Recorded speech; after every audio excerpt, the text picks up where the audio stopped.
for Hurricane Helene in the mountains, many people did not have power for 2 weeks, 14 days. And so today is the day we want to start talking about preparedness. You have to put yourself in you have to think about a situation where you're going to have to take care of yourself and your family for up to 72 hours. And so what we encourage everybody to do is make a plan. And what does that mean, make a plan, get prepared? So start to put supplies aside and think about what you would need for the first 72 hours without power, without the ability to go to the store. And you want to make sure your family knows what the plan is if you lose communications.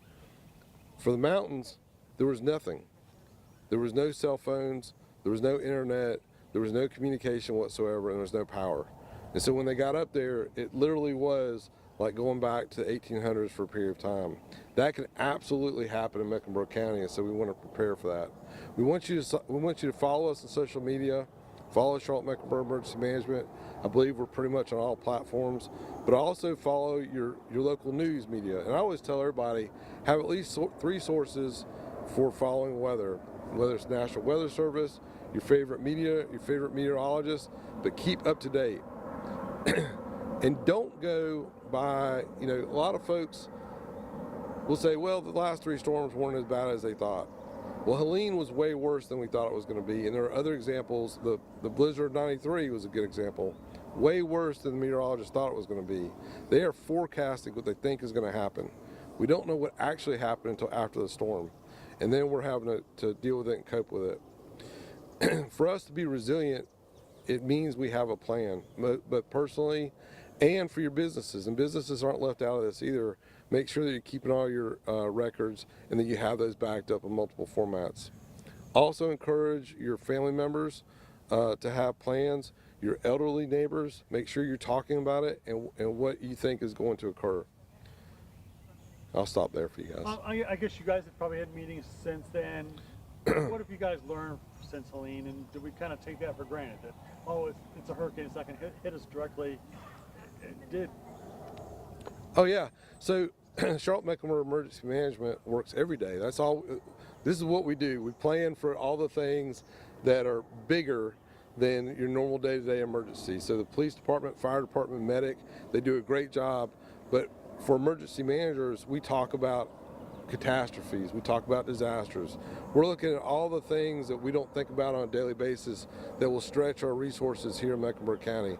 And we have great resources throughout the state, but there are times, and Helene was a good example of that, when there are not enough resources to go around, whether there's rescue resources, CMPD, etc. And so we have to make those coordinations. So we talk about this all the time. We've had extensive discussions with our meteorologists, with the National Weather Service, and we're always looking at the last storm. So in 2019, this same area that we sit today had devastating flooding, and then they had it again last year. So we have a great stormwater program here in Mecklenburg County, and we're working on buying a number of the houses out and restoring them just as we sit here today on a lot that at one time had a dwelling on it that no longer does today. And so we identify that, and that's what they call hazard mitigation. So we're mitigating the hazard so that the next time, hopefully, we don't have the same outcome.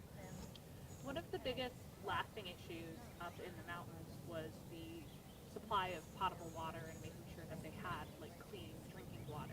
Yes, ma'am. What is being done to protect our water here? So that's a question for the water department. But what I will tell you is, Charlotte, everybody, and I was talking about this morning, we have great water. Charlotte water is an amazing asset that we don't really talk about enough because we take it for granted. But I'm going to allow Charlotte Water to talk about what they do. But yeah, we have amazing people in Charlotte Water. You want to talk about?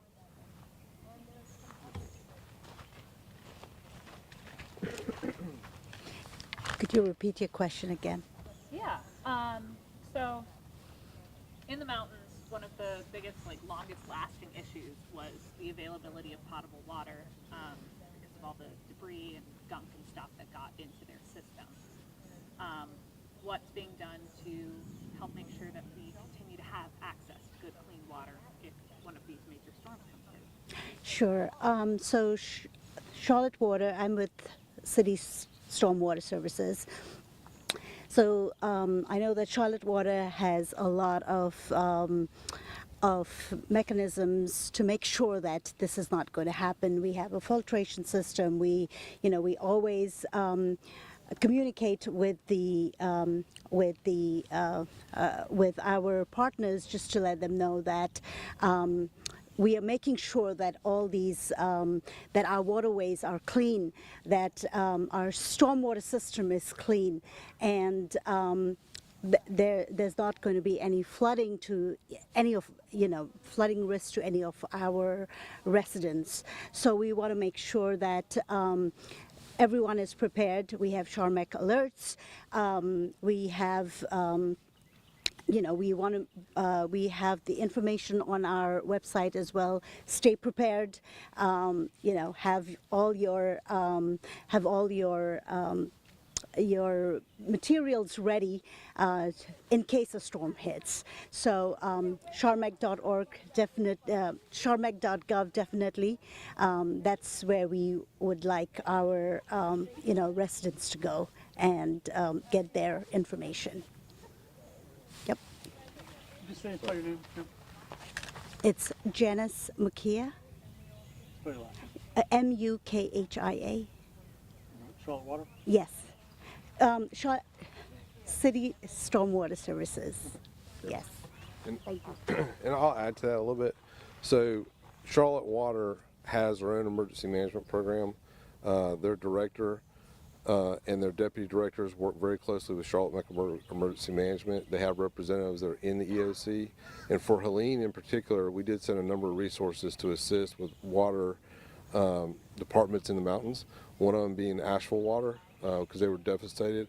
But I think she hit on a very important part of this, which is to make sure you sign up for Charmac alerts, because one of the issues they had during Helene was they couldn't get information out to the public that the water systems had been impacted. And so my family was part of that. They did not know that Hendersonville water had been severely impacted. We do a great job here, but a lot of things that we take for granted here because we are a major metropolitan city don't always occur in other rural areas in North Carolina. So we are blessed. And I always say that we are blessed here at Mecklenburg. But I always think of this, the systems can fail. And so we had that during COVID. We had a number of things that we were deeply impacted here in Mecklenburg County. We're always going to make it through. We're always going to make it through, but it is important that you stay connected, that you're getting information. If it's government, you're getting information from the government, and always know that emergency management, we coordinate resources and we coordinate agencies and governments within Mecklenburg County and work very closely with the state and federal to get us what we need to get back up and running here in Mecklenburg County. But the private sector is incredibly important to that, incredibly important. And so a lot of the big companies that we all visit on a regular basis and do our shopping, if we can support them and get them open, that helps with a lot of areas as we work through disasters. We always want to return to normal. Sometimes it just takes a little bit of time to get there. I'm sure you talked to some residents over the last few years. Are they be better prepared now, or saying, "I'm not going to let that happen again. I'm going to do this time"? They are. I think for Helene, whether it's here in Mecklenburg County or in the mountains, and remember, and when I say the mountains, we're talking like 50 miles away from here, right? And so the important, number one thing you can always do to make sure that you are prepared is to make sure you have proper insurance. Your insurance is incredibly important because the government is not going to bet. The government, FEMA is not going to replace your insurance. That is on the individuals, and so you want to make sure you have proper insurance. And if you need flood insurance, you want to make sure that you are signing up for the flood insurance. If it rains where you are, you probably need to consider if you need flood insurance. For us here in Mecklenburg County, one of the things that I'm very proud of for Charlotte and Mecklenburg County is our emergency management program and how we are resilient and prepared. And when I say emergency management program, it's not just Charlotte Mecklenburg Emergency Management, it's all 6 towns, the county and the city working together. We work tirelessly, we're always training, we're always exercising. All the managers from the 6 towns, the county manager, the city manager, they lead the way to make sure that we are resilient here in Mecklenburg County. We're all talking all the time. And then whenever something happens, we open the Emergency Operations Center and that we're coordinating for our city and county. I guess you sit here now, it's serene, it's quiet, but if a storm comes in, don't let that fool you. Just be prepared and be ready. That's right. Always be prepared and be ready. And just as you saw on Saturday, I looked at the weather on Wednesday, and they said it's going to be a beautiful weekend, right? And we're like, oh, we're going to have love and life. It's going to be great. And then surely it changed.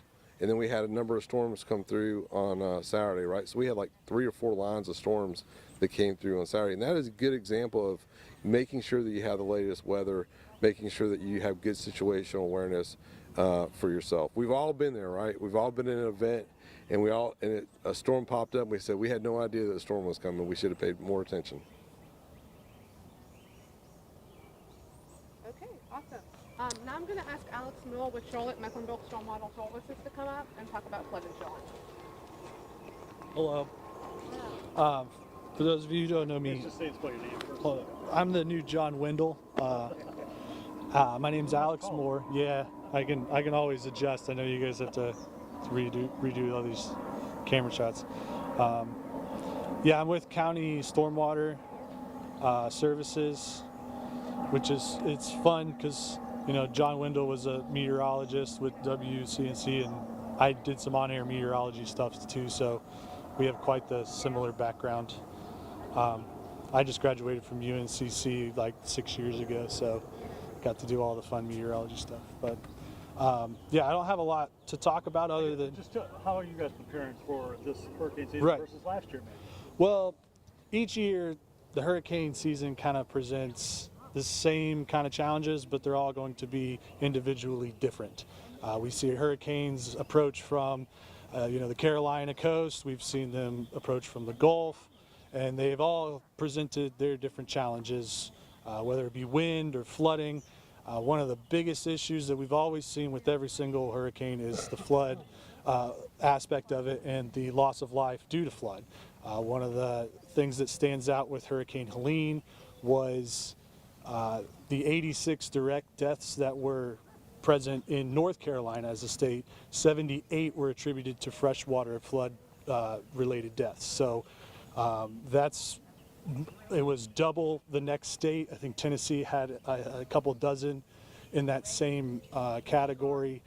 But the freshwater flooding, that stuff, it's not only the biggest killer when it comes to natural disasters in terms of weather related stuff, but it's the most expensive because it happens so much in so many different ways.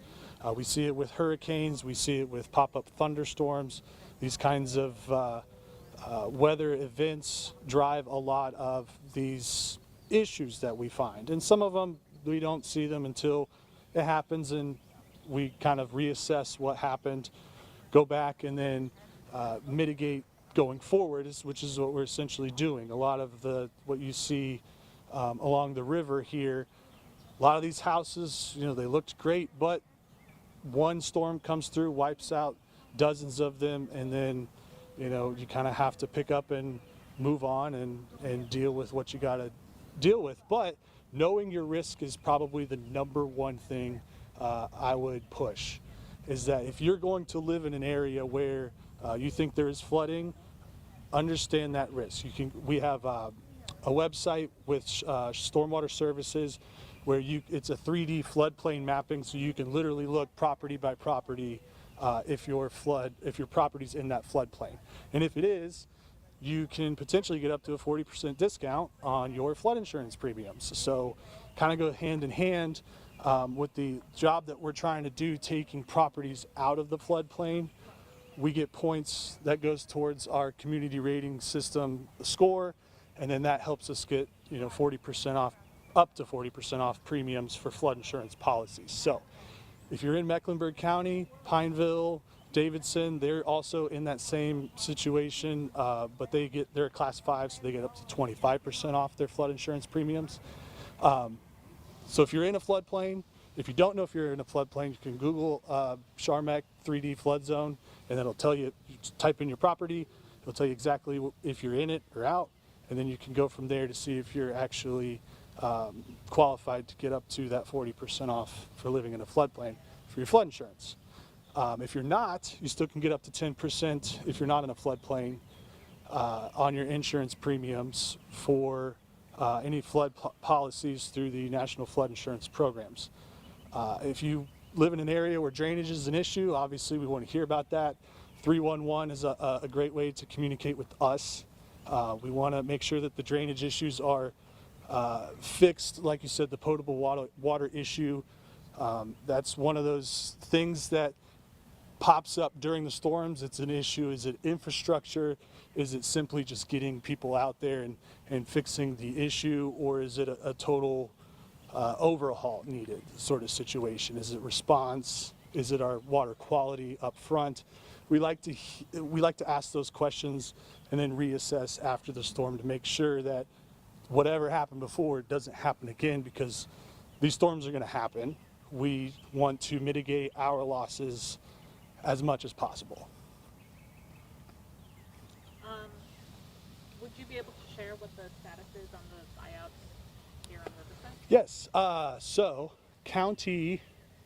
our county stormwater services have bought 17 properties. We're still negotiating with 8, I believe, and we've got 1 retrofit approval to raise the house, and then we've got 3 more that I think are in the works for, one's a demo, one's I think a renovation, electrical renovation situation, and then the other is another retrofit raise. So there are, I think, another 20 or so properties out there to still talk and negotiate with, but right now we're sitting at 17 bought.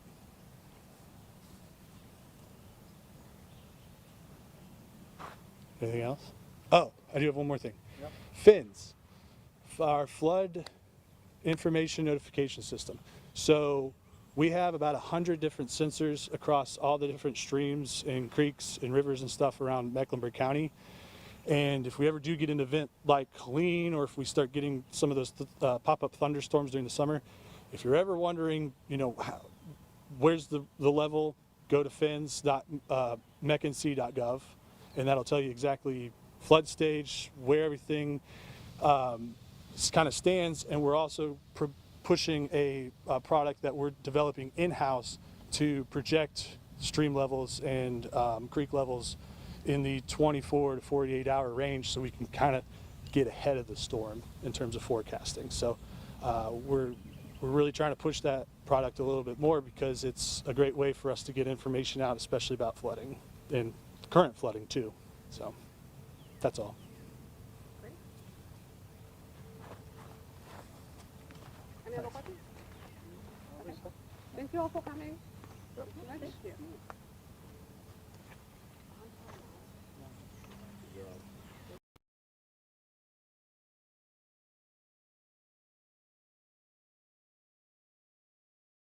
All right, it looks like that press conference abruptly ended there on the Catawba River up in northeast Mecklenburg County, northwest up towards Mount Holly area. All right, we have another witness taking the stand in the Karen Reed retrial. This is out of Dedham, Massachusetts. Let's go to this live here on Live Impact News on WCNC+.